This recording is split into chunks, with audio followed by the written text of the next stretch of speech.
quand nous chanterons le temps des cerises, les guerres, le signal, les merles, mon cœur seront tous en fête.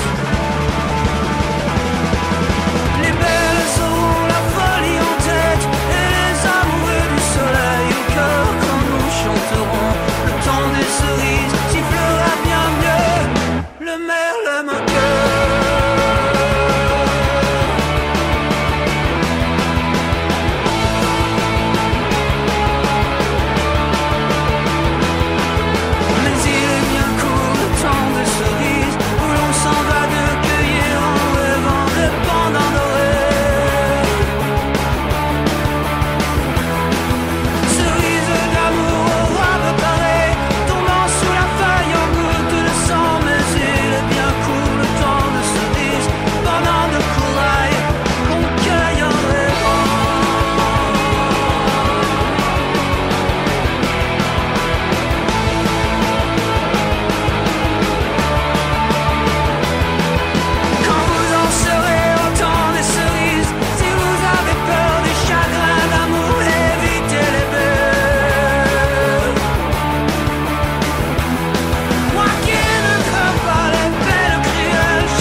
Radio Sous Pente, la station de Rapin, sans foi, sans loi et sans courbette. L'émission à Racaille, nous sommes le combien donc le mardi 17. Le mardi 17, excusez-moi. Le mardi 17 mars 2020. Et nous allons au cours de cette émission un peu bizarroïde du fait de ce que vous savez et qu'on vous dira pas. Vous faire une rediff pour la partie artistique et tout de suite par contre mon presse-papier concernant ce qu'on vous dira pas mais que vous savez. Alors une petite citation pour la route. L'homme c'est comme un virus, ça arrive sans prévenir, ça évolue, ça se multiplie et ça détruit. Pas mal, ouais, salut tout le monde. Donc vous pouvez nous joindre sur notre mail artracaille@orange.fr, sur le répondeur de Radio Sous Pente au 01 41 95 20 96 et allez-y, inondez-nous de messages, nous aurons du temps pour vous répondre.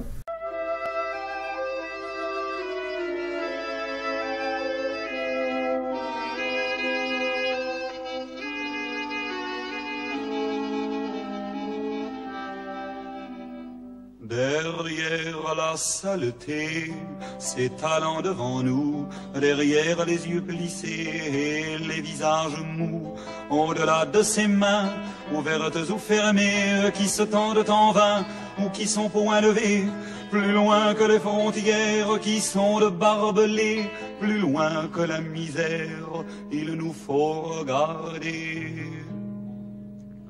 Il nous faut regarder ce qu'il y a de beau, le ciel gris ou bleuté, les filles au bord de l'eau, l'ami qu'on sait fidèle, le soleil de demain, le vol d'une hirondelle, le bateau qui revient, l'ami qu'on sait fidèle, le soleil de demain, le vol d'une hirondelle, le bateau qui revient.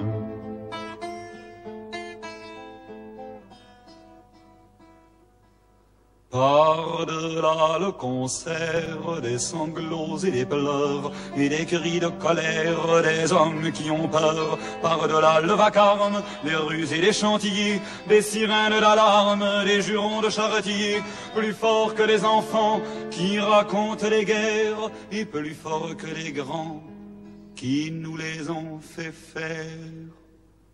Il nous faut écouter l'oiseau au fond des bois, le murmure de l'été, le sang qui monte en soi, les berceuses des mères, les prières des enfants, et le bruit de la terre qui s'endort doucement, les berceuses des mères, les prières des enfants, et le bruit de la terre qui s'endort doucement.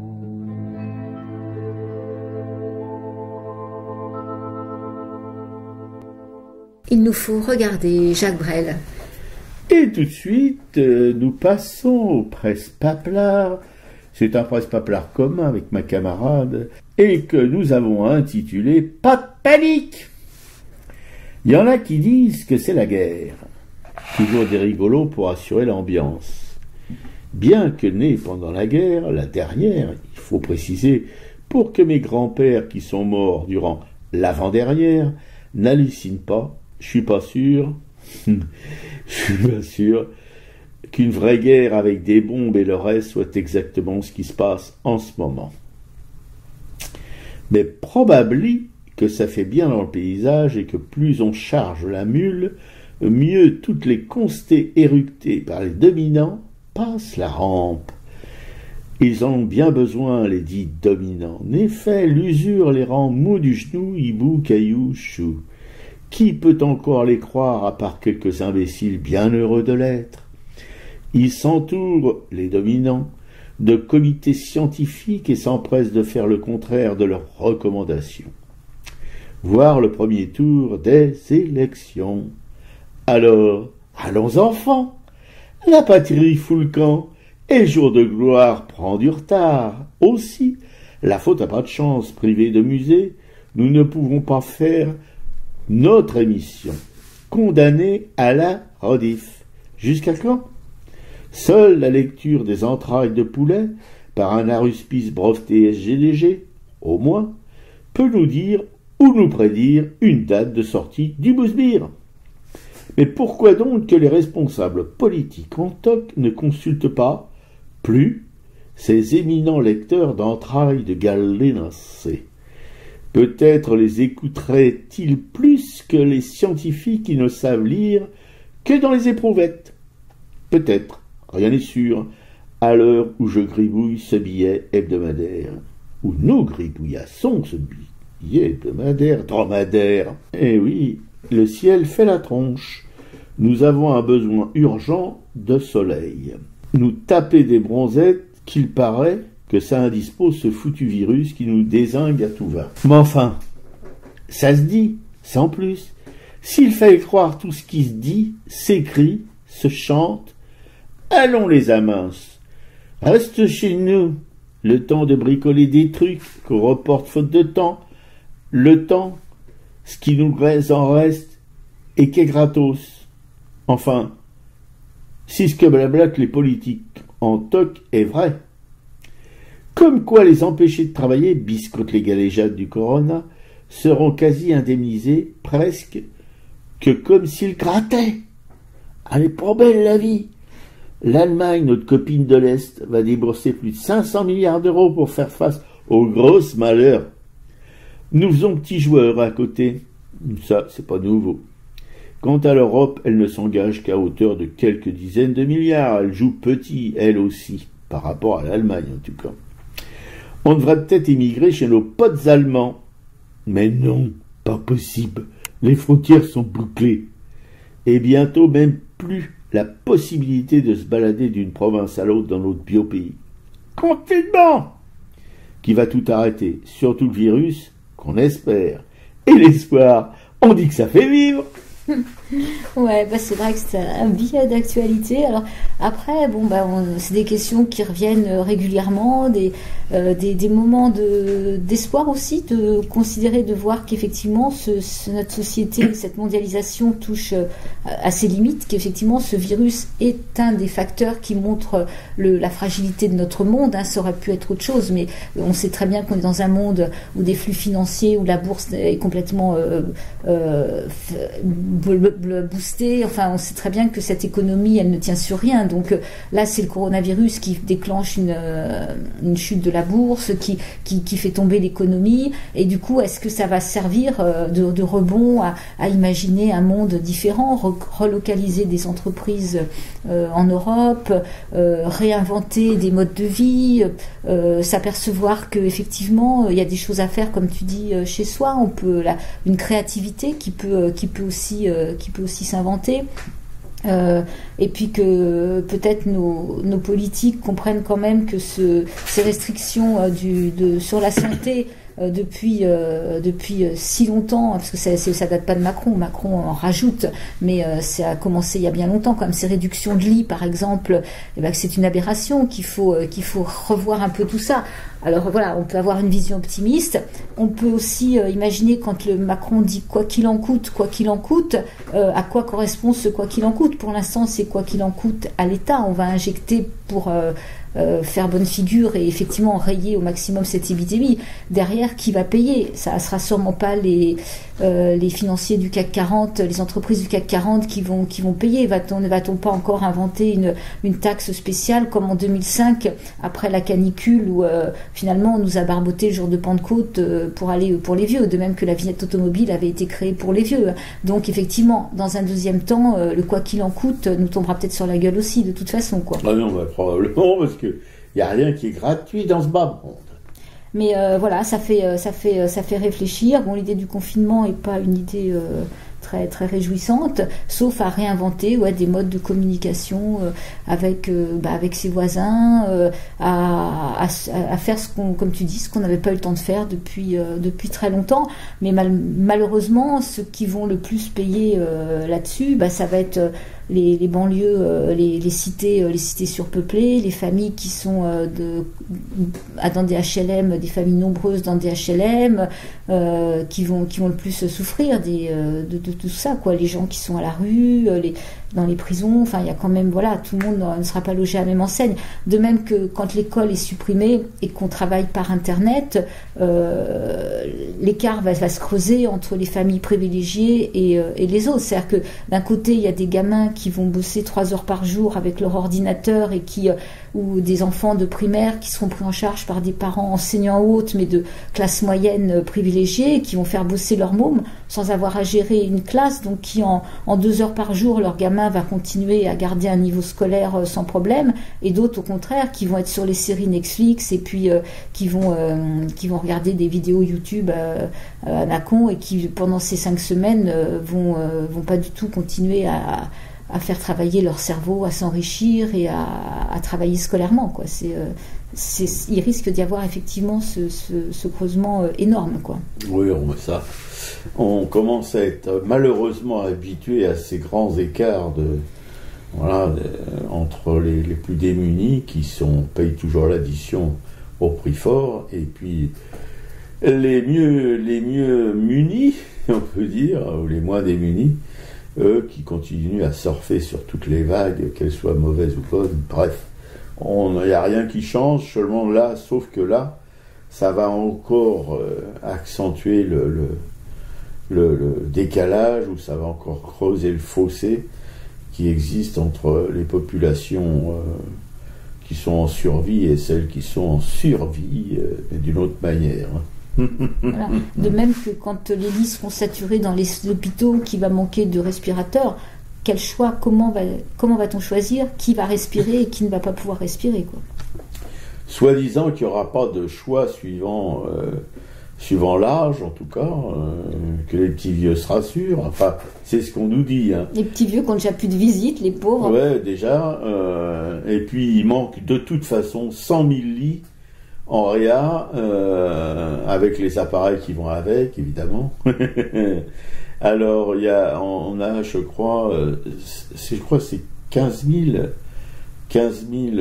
chambres, 15 000 lits de réanimation. Il nous en manque quand même.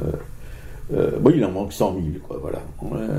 Donc, c'est pas de mal à veille que la France va pouvoir fabriquer tout ça, remettre tout ça en ordre, et on paye aujourd'hui, enfin, toujours les mêmes, hein, les plus nécessiteux vont payer le prix fort aujourd'hui de presque un quart de siècle de pénurie ou d'impéricide de nos gouvernants, voilà, qui n'ont pas du tout, qui n'ont aucune idée de l'avenir, pas plus que du présent d'ailleurs, et encore moins du passé, qui pourrait leur servir de leçon pour l'avenir. Mais comme le temps n'existe pas, que c'est un leurre humain, c'est parce que Robert a regardé un doc sur Arte sur les multivers, c'est-à-dire comprendre les multi-univers qui se superposent, et qu'en fait, voilà, on ne sait jamais exactement où on est, que la notion de présent, passé, futur, en fait, n'est que toute relative, quoi. Et toute relative, et surtout très humaine, quoi, parce que évidemment que l'univers ou les multivers ou tout ce que vous voulez, ils rentrent pas dans ces raisonnements humains. Voilà. Mais enfin, comme j'ai appris sur cette émission d'Arte que il naissait tout le temps des univers nouveaux, mais tout le temps, voilà. Alors,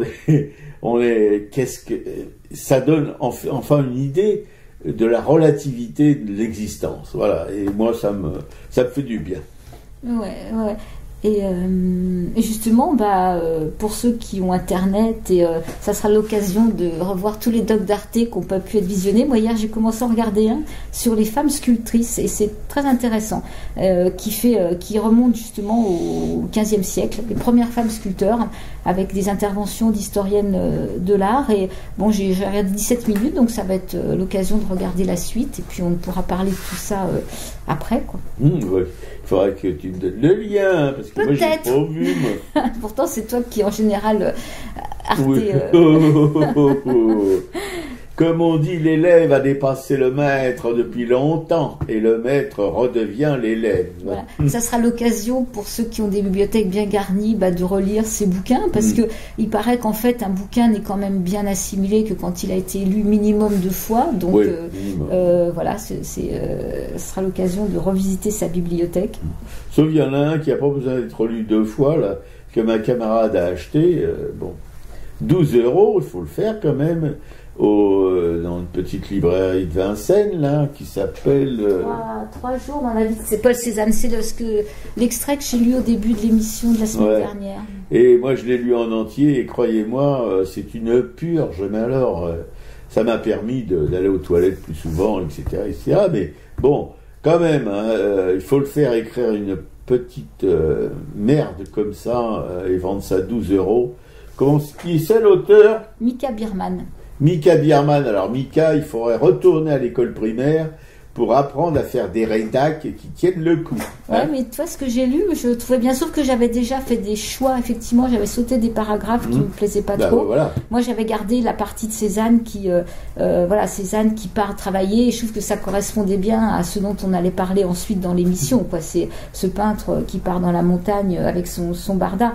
Bon, donc là, on est complètement dans l'ambiance de ce peintre vieillissant, pas forcément aimable, donc voilà, c'était ça qui était intéressant. Après, j'avais pas lu jusqu'au bout. Oui, parce qu'il y a des il apparaît au détour des pages des êtres mythiques, de la mythologie, etc.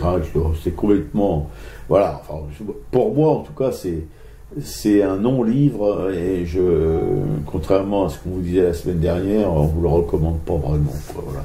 Il y a d'autres bouquins sur Cézanne qui sont certainement beaucoup plus intéressants, comme l'œuvre d'Émile Zola, par exemple, qui décrit bien la vie d'un rapin comme Zola, qui toute sa vie a cherché le mieux, et qui était vraiment un laborieux de la peinture. C'était pas quelqu'un comme Raphaël ou Michel-Ange, non, c'était un homme qui labourait, quoi, voilà.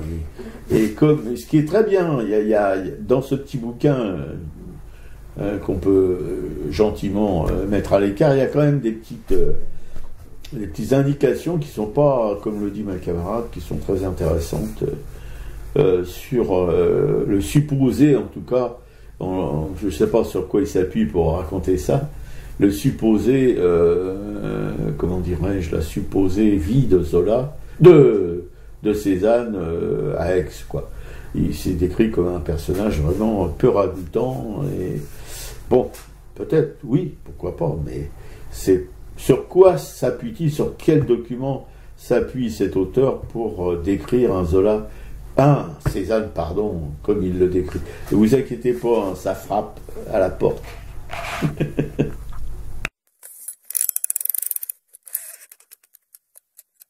C'est la lutte finale, un combat d'initiés sont les perdants qui gagnent, nos dames émancipées, les médias sous le roi, mon peuple articulé, d'un pantin au long bras, faut pas venir pleurer. Allons enfants de la patrie, le jour de gloire est terminé entre nous deux. La tyrannie sous l'étendard sang élevé, entendez-vous dans nos campagnes mugir nos pauvres de faim de froid, qu'ils viennent jusque dans vos bras, pleurer dans nos villes, nos sarcasmes aux armes, etc.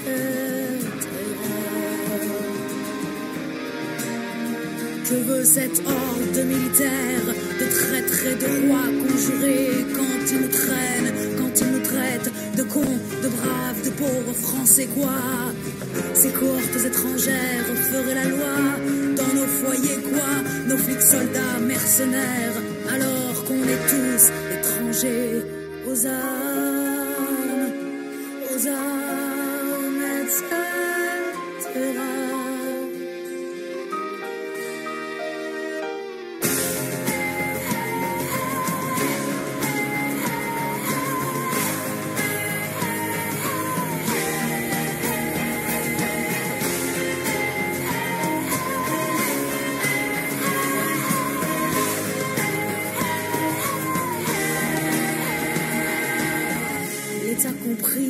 Et la loi triche, l'impôt se rit des malheureux, nul devoir ne s'impose aux riches, le droit du pauvre est un mot creux, des preuves qui se ramassent à l'appel, l'égalité n'existe pas de droit sans devoir, dit-elle, égaux à la naissance parfois, liberté liberté chérie, ceux qu'on la thune n'ont que l'odeur, amour sacré,